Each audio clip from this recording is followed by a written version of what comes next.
Master minds commerce చదవాలనుకునే 10th inter విద్యార్థుల తొలి ఎంపిక. అనిపించుకున్నాడే కాలేజీలోకి ఏం జరుగుతుందో చూడు. సరే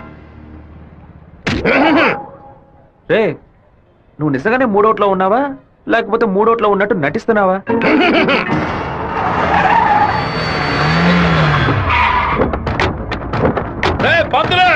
ఎక్కడున్నారా బయటికి రే సోమనాథం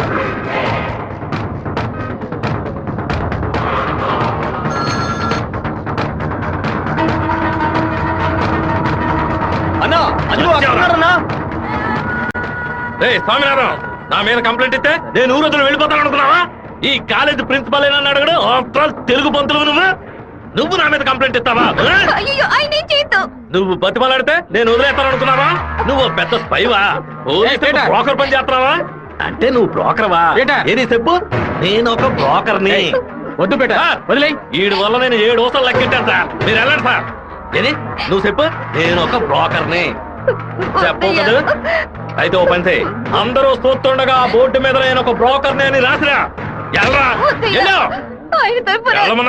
క్షమాపణ వేడుకుంటాను. రాయొద్దండి. పెట్టుకుంటావా? ఎందుకురా మొత్తం పోయిందే.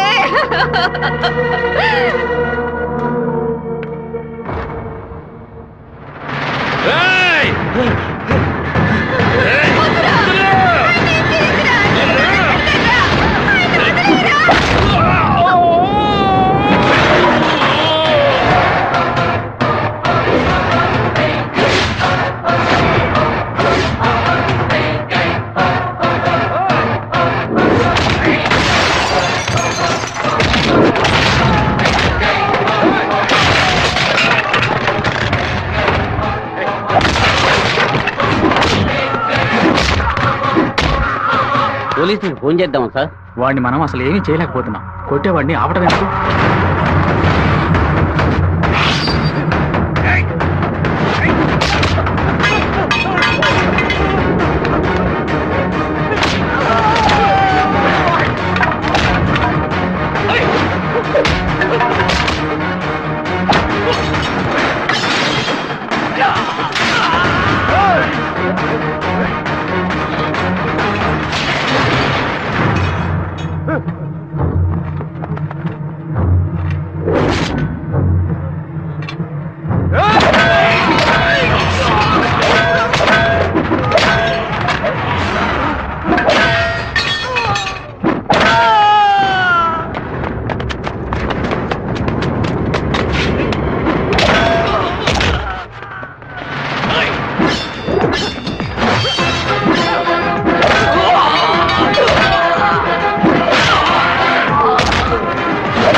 బాబు నువ్వు ఇక్కడి నుంచి వెళ్ళిపో.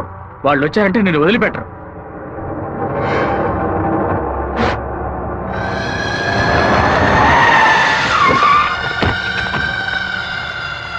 ఆడే అన్న నరకండి రావండి.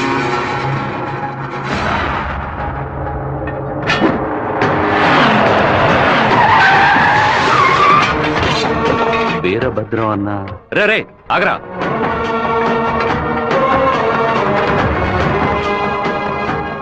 నాన్న ఏంటి నాన్న? వీరభద్రం అన్న కొడుకు. నన్ను నమస్తే అన్న. తప్పు జరిగిపోయింది.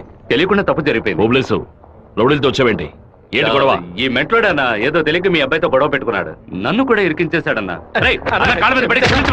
ఎవరితో పెట్టుకుంటున్నావో ఎదురుకుండా ఎవరి నుంచున్నారో చూసి మసలు పోవాలి. నా కొడుకేమన్నా జరిగిందో ముక్కలు ముక్కలుగా నరికి స్వర్ణముఖి నదిలో పారేస్తాను. వీడి తరఫున నేను క్షమాపణ అడుగుతున్నానన్నా. కొండ్రా అందరూ. అన్న బాబు జోలికి ఒక్కడు కూడా రాడన్నా. అందుకు నేను గ్యారంటీ. మీరు బయలుదేరండి అన్నా, నేను చూసుకుంటాను.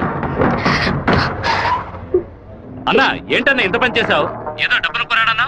తీరా చూస్తే వీరభద్రం గారు కొడుకన్నా. కొంచెం మిస్ అయ్యి ఉంటే మా వాళ్ళ తల్లే కాదు నా తల కూడా నరికి పారేసి ఉండేవాడు. దయచేసి నన్ను నా వాళ్ళని ఈ మ్యాటర్లో మాత్రం ఇన్వాల్వ్ చేయదన్నా. నన్ను వదిలేయన్నా. 57వ సెల్లు. కళ్ళ మొత్తం చెదిరిపోతుంది అనుకోలేదు. వాడికి ఎంత కోపమా! ఎందుకన్నా మూర్ఖంగా బిహేవ్ చేశాడు. ఆ వీరభద్రం వాడి నాన్న. టెన్షన్ అవ్వదు, నేను పెద్ద తప్పు చేశాను. మెంటల్లా మాట్లాడుకో. నా ప్రేమ మొత్తం నా మనసులో దాచిపెట్టుకుంటాను. అతనికి ఏం చెప్పను. నా కళ కళ్ళైంది.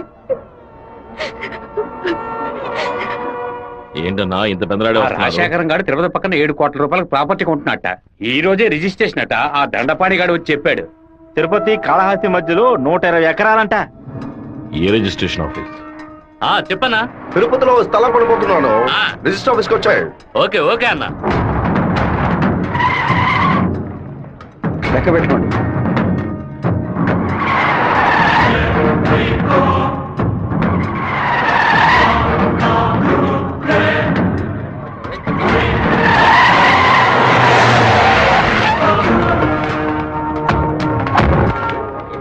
అన్నా ఇక్కడికి వచ్చారా? ఇక్కడ ఏం చేస్తా ఉన్నావు? ఓ స్థల రిజిస్ట్రేషన్ పని మీద వచ్చాను. ఎవరి డబ్బుతో కొన్నావు? ఊరి ప్రజలకు మంచి చేస్తావని నేను ఎమ్మెల్యేని చేస్తే ఏటీఎం నన్ను దోపిడీ చేసి ఆస్తి సంపాదించుకుంటున్నావా? ఏంటన్నా దోపిడీ గిఫ్ట్ అని మాట్లాడతారు? ఎంత పెట్టి కొన్నావు? 70 లక్షల కన్నా. నువ్వు చెప్పేది నిజమేనా? నిజమేనా? ఆ బండి నా పంటరా. అయ్యా, మీ సమస్యల్లో మమ్మల్ని ఇరికించొద్దు. మొత్తం వాల్యూ 7.5 కోట్లు. మాది పెద్ద కుటుంబం. ఈ డబ్బు అందితేనే మా ప్రాబ్లమ్స్ అన్ని సాల్వ్ అవుతాయి. మీ డబ్బుకు వచ్చినటువంటి ఆపద ఏమీ లేదు. కాకపోతే ఈ సమస్య పూర్తయినంత వరకు మీరెవరు ఇక్కడి నుంచి కదలకూడదు. దీనికి ఈసీ అప్లై చేయండి. ఎక్కడి నుంచి వచ్చాయి నీకు 7,30,00,000 రూపాయలు? కలపకొట్టి నుంచి వచ్చిందా, ఎరువు కొట్టి నుంచి వచ్చిందా? లేదన్నా, భార్య నగలమ్మాయిను. వ్యవసాయంలో కొంచెం డబ్బు వచ్చింది. ఓహో, నీ పెళ్ళం 40 కిలోల బంగారం తీసుకొచ్చిందా? ఏంటన్నా కొంచెం మర్యాద ఇస్తే ఓవర్గా మాట్లాడుతున్నావు. అనంతపురానికి నేను ఎమ్మెల్యేనా మీరు ఎమ్మెల్యేవా? అన్నిటికీ సంజాయిషులు చెప్పాలా? అందరూ ఇంటి నుంచి డబ్బులు తీసుకొచ్చే పార్టీ పడుతున్నారా?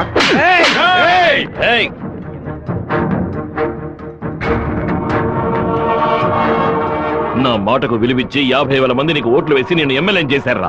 రేపు నేను వాళ్ళకి ఏం సమాధానం చెప్పాలరా? అయ్యా, అన్ని రికార్డులోకి ఎక్కించేశారట. ఇక మన చేతుల్లో ఏమీ లేదు. అన్నా, నేనంతా వింటూనే ఉన్నాను. ఒక చిన్న ఐడియా చెప్పరా. ఇతను అక్రమంగా సంపాదించిన ఆస్తులన్నీ మన ఊరు ప్రజలకి, పంచాయతీకి రాసిచ్చేయచ్చు. వెంటనే ఇలా చేయడం కుదురుతుందా? చేయొచ్చు అన్న. దానికి స్టాంప్ డ్యూటీ తక్కువే. 10 నిమిషాల్లో డాక్యుమెంట్ రెడీ చేస్తాను. సరే చెయ్యి. అన్నా, 100 రూపాయల స్టాంప్ పేపర్ తీసుకొని నేను చెప్పేది కొట్టండి.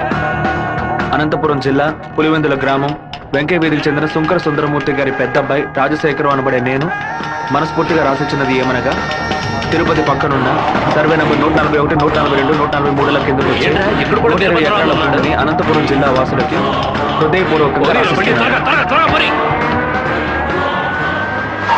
రెడీ నాన్న? లోపలికి వెళ్ళి సంతకం పెట్టు, లేదా గవర్నమెంట్ జీబ్ లో పోయి చువ్వలు లెక్క పెట్టాలి. వెళ్ళు.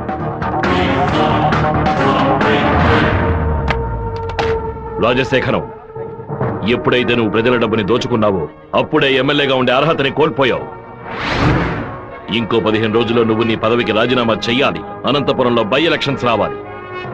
ఇలా చూడు, నువ్వు రాజీనామా చేసినా బై ఎలక్షన్స్ వస్తాయి, నువ్వు చచ్చిపోయినా వస్తాయి. వెళ్ళు.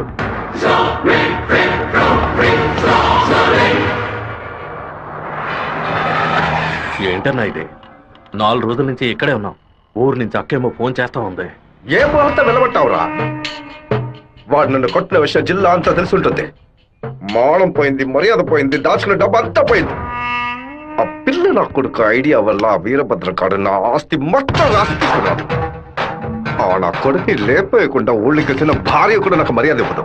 ఆ ఓబులేషన్ రమ్మని చెప్పు. హైదరాబాద్ లో మన పార్టీ మీటింగ్ వెళ్తున్నాను. రేపటికల్లా ఆ వీరభద్ర కొడుకు చావాలి. అన్నా, మళ్ళీ తప్పు చేద్దాం. నేను నిన్ను చేయమంటల్లా. గజవాడి నుంచి మనుషులు రప్పిస్తాను. నువ్వు నీ వాళ్ళు మూల నుంచి చూడండి, మధ్యలో దూరి కెలక్కండి. సరే అన్నా. మనల్ని వీడి వీరభద్రాన్న కత్తికి బలి చేసేలా ఉన్నాడు. రేపు ఉదయం లేవగానే ఈ ఊరి నుంచి ఎస్కేప్ అయిపోవాలి.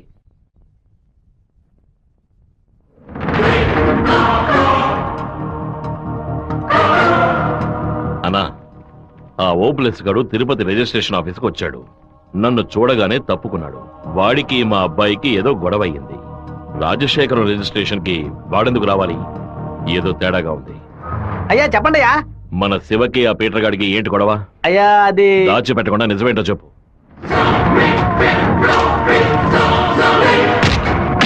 నా దగ్గర దాచేశారు కదూ. కావాలని గొడవ పెట్టుకున్నాడు. ఇందులో ఏదో మతలబు ఉంది. టీ మొహాన్న పోసిన ఆ నిమిషంలోనే వాడి చేతి నరికి పారేసి ఉండాలి. గొడవలేం పెట్టుకోవద్దని మనమే కదే చెప్పండి. అవును, నేను ఒక బుద్ధి లేని మనిషిని. నా మాట గౌరవం ఇచ్చే నా కొడుకు ఊరికే ఉన్నాడు. రండి ఆ ఓబ్లేస్ గారిని కలిసొద్దాం. ఏంటన్నా సడన్ గా ఈ ట్రిప్ ఏంది? రే డోంగ్రే, కొడుకు ఏదైతే అప్పకి ఎక్కడో మండుద్రా. అందుకే మనం అసలు ఈ ఊళ్ళో లేవు. చూసావా అందులోనే లైన్ లోకి వచ్చేసాడు. అన్నా చెప్పన్నా. ఓబ్లేస్ ఎక్కడున్నావు? వైజాగ్ లో ఉన్నా అన్న. ఏదైనా పరిపడిందన్నా? నేను ఇప్పుడు ఫోన్ కట్ చేస్తాను. నువ్వు అక్కడ ఉన్న ల్యాండ్ లైన్ నుంచి నాకు ఫోన్ చెయ్యి. ఎందుకన్నా? నువ్వు వైజాగ్ లోనే ఉన్నావా లేదా అని తెలియద్దు. ఇప్పుడే అన్నారు రేణు కూడా దాటి పెడుతున్నాను. ఎందుకు అబద్ధం చెప్పావు? దొరికిపోయావు. నాకు దీనికి ఏ సంబంధం లేదన్నా. ఆ రాజశేఖరవే బెదవాడినిచ్చి బందర్ నుంచి మనుషులు రప్పించి బాబు నిసేలని చూస్తున్నాడు. ఏమన్నావురా? ఈ విషయం మీకు తెలీదా? నా కొడుకు ఒంటి మీద చిన్న గీత పడినా సరే తిరుపతిలో ఉన్న రౌడీలందరినీ ముక్కలుగా నరికి పారేస్తానా? రారా తిరుపతికి.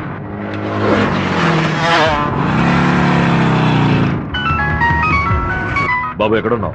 రిజిస్టర్ ఆఫీస్ వరకు వెళ్తున్నాను నాన్న. పక్కన ఏదైనా పోలీస్ స్టేషన్ ఉందా? తిలక్ నగర్ పోలీస్ స్టేషన్ ఉంది నాన్న. నువ్వు వెంటనే వెళ్ళి ఫోన్ చేసి ఆ ఇన్స్పెక్టర్కి. దేనికి నాన్న?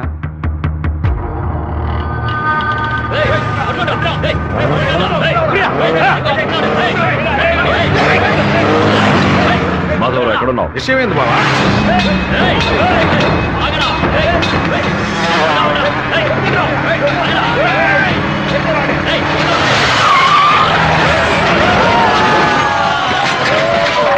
స్టేషన్లో అయితే శివ ఎక్కడికి రాలేదని చెప్పారు బావా. మన వాళ్ళకి ఫోన్ చేసి తిలక్ నగర్ మొత్తం వెతకమని చెప్పు.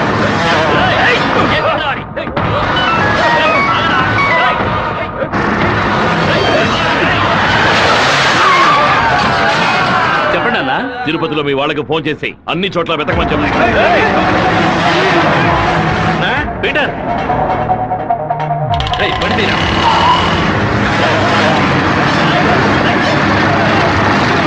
తిరుపతిలో ఏ ఒక్క చోట వదలకుండా మన వాళ్ళతో వెతికించు.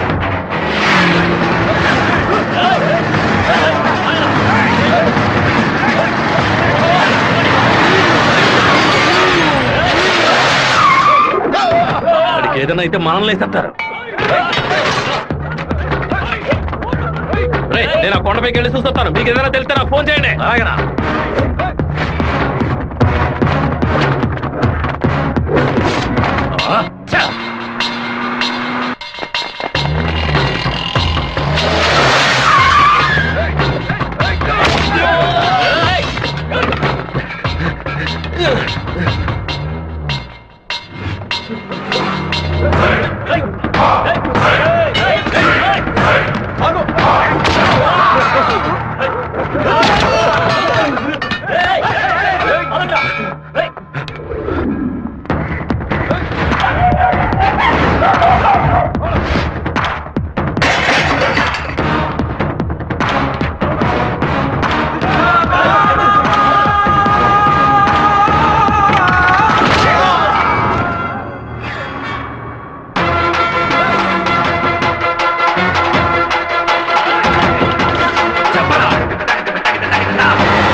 సరేనండి, చెప్పేస్తా.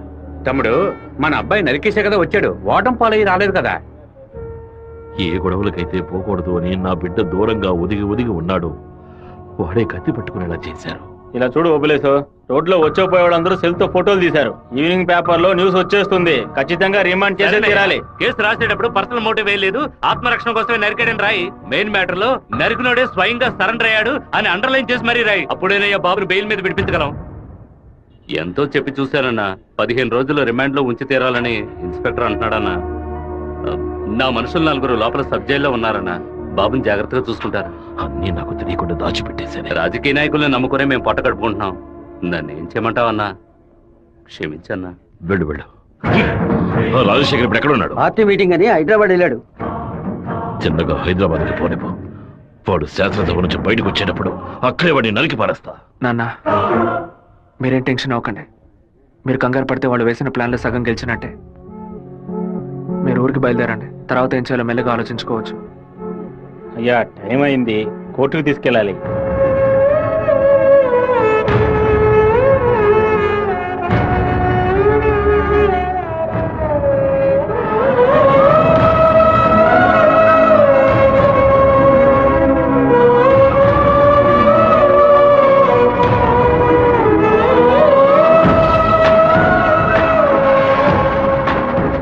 నా బిడ్డ ఎక్కడా? నా బిడ్డ రాలేదా? వాడిని జైల్లో పడేస్తారా? ఇందుకేనా వాడిని ఊరికి పంపించింది? భగవంతుడా, నా కడుపు మండిపోతుంది. నా ఒక్కరోజు కూడా వాడిని చూడకుండా ఉండలేదే. ఎప్పుడైతే నా కొడుకుని లేపడానికి వాడు ప్లాన్ వేసాడో ఇంకా వాడు బతకడానికి వీల్లేదు. హైదరాబాద్ వెళ్ళి వాడి పొట్ట కోసేసి ఆ పేగులు మెడ వేసుకొచ్చానా? వాడు ఊరితో గొడవ పడలేదు, నాతో గొడవ పడ్డాడు. వాడిని నేనే నరికి చంపాలి. ఏ రోజైతే వాడు ఈ ఊళ్ళో అడుగు పెడతాడో ఆ మరుక్షణమే వాడి తల తెగి. అన్నా, ఈరపత్రం కొడుకులు లేపేయడానికి మనమే మనుషులు పంపామని అతనికి తెలిసిపోయింది.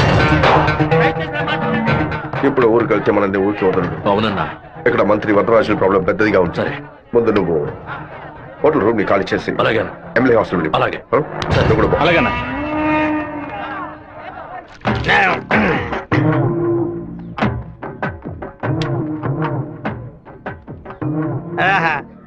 తాగి ఉన్నామే, తాగి బండి డ్రైవ్ చేసుకుంటూ పోతే పోలీసులు లోపల పెడతారు.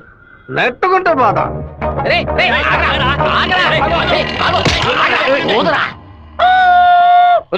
సరిగ్గా ఊదరా. ఇదిగో ఊదుతున్నానయ్యా.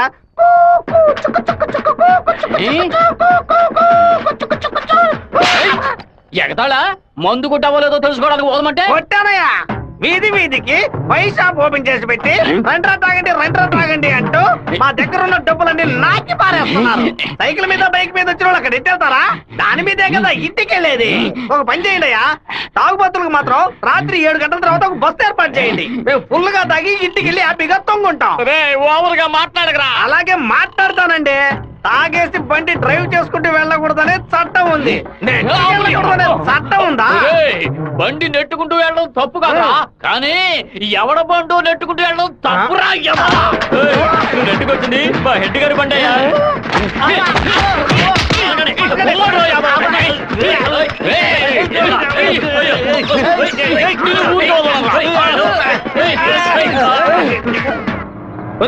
బాబు వచ్చేసాడు.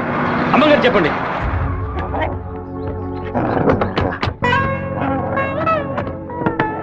తూర్పు వైపు తిరిగి కూర్చోండి బాబు. కూర్చో బాబు, కూర్చో.